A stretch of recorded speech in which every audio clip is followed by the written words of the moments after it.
Hello दोस्तों, मैं हूं आपका दोस्त सीए धीरज लड्डा। आज हम बात करेंगे सेक्शन 194 क्यू के बारे में। ये सेक्शन बताता है TDS on purchase of goods. This is a newly inserted section by CBDT. आज हम जानेंगे इसकी applicability and non applicability.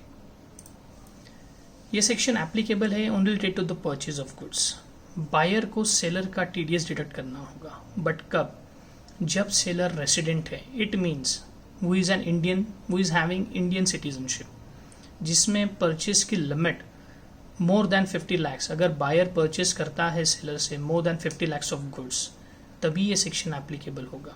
Subject to condition, buyer का प्रीवियस ईयर में टर्नओवर, टोटल सेल्स और ग्रॉस एसेट्स अगर यदि मोर देन 10 crores है, तभी ये सेक्शन की एप्लीकेबिलिटी होगी। दोस्तों, जैसे मैंने बताया, सीबीडीटी ने ये न्यूली इंसर्टेड सेक्शन है जिसकी एप्लीकेबिलिटी शुरू होगी 1 जुलाई 2021 से, और जिसका टीडीएस का रेट डिफाइन हुआ है 0.1%। यदि सेलर के पास में पैन नंबर नहीं है, बायर को 5% से टीडीएस डिडक्ट करना होगा। जी हाँ, और टीडीएस का सेम रूल एप्लीकेबल है, क्रेडिट और payment whichever is earlier, accordingly buyer has to go ahead with it. अब हम जानते हैं इस सेक्शन की नॉन एप्लीकेबिलिटी। जैसे मैंने कहा, ये सेक्शन सिर्फ परचेज ऑफ गुड्स के लिए है।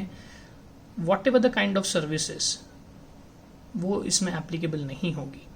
यदि आप गुड्स इंपोर्ट करते हो, सेलर आपका आउटसाइड इंडिया है जिसका रेसिडेंशियल स्टेटस नॉन रेसिडेंट है, उसके लिए भी ये सेक्शन एप्लीकेबल नहीं होगा।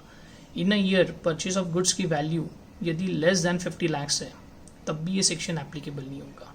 वॉट इफ आपने गुड्स परचेज किए मोर than 50 lakhs, but previous year में बायर का टर्नओवर, सेल्स और gross assets less than 10 CR था, फिर भी ये सेक्शन एप्लीकेबल नहीं होगा।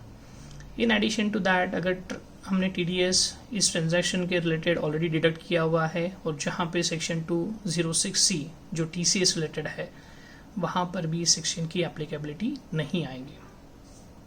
दोस्तों, हम जानते हैं कपल ऑफ एग्जाम्पल्स के जरिए ये कैसे एप्लीकेबल होगा। For example, X buys a goods from Y of ₹55 lakh and having a turnover of ₹12 CR in previous year. Buyer का टर्नओवर प्रीवियस ईयर में मोर देन 10 CR था, यस, देन इस section की एप्लीकेबिलिटी आ जाती है।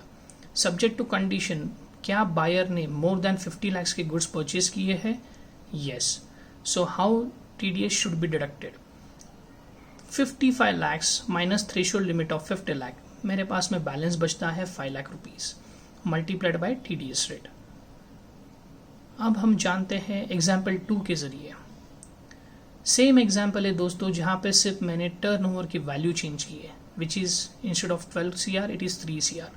Previous year में buyer का टर्नओवर लेस देन 10 CR है, सो ये सेक्शन एप्लीकेबल नहीं होगा, जहां पे टीडीएस डिडक्ट करने की कोई भी ज़रूरत नहीं है।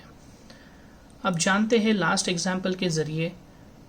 अगर आप यहाँ पे देखोगे, ये सेक्शन एप्लीकेबल हो रहा है 1 जुलाई 2021 से, बट अगर बायर ने गुड्स परचेज किए हैं इन Q1 of 40 lakhs and rest of the 9 months अगर बायर गुड्स परचेज करता है 15 lakhs, क्या ये सेक्शन एप्लीकेबल होगा? जी हाँ, इनकम टैक्स के रिट्रोस्पेक्टिव इफेक्ट होते हैं जब भी न्यू सेक्शन और there is an amendment in section. तो अगर यदि आप देखो, पूरे साल भर में 55 lakhs के गुड्स परचेज हुआ है, which is crossing our threshold limit of 50 lakhs, and last year का turnover which is more than 10 CR। So again the same calculation, 55 lakhs minus 50 lakhs which is equal to 5 lakh multiplied by the TDS rate. दोस्तों, ये काफ़ी short video मैंने आपके लिए बनाया हुआ है। अगर यदि आपको पसंद आए तो लाइक करना, मेरा चैनल सब्सक्राइब करना। Thank you so much.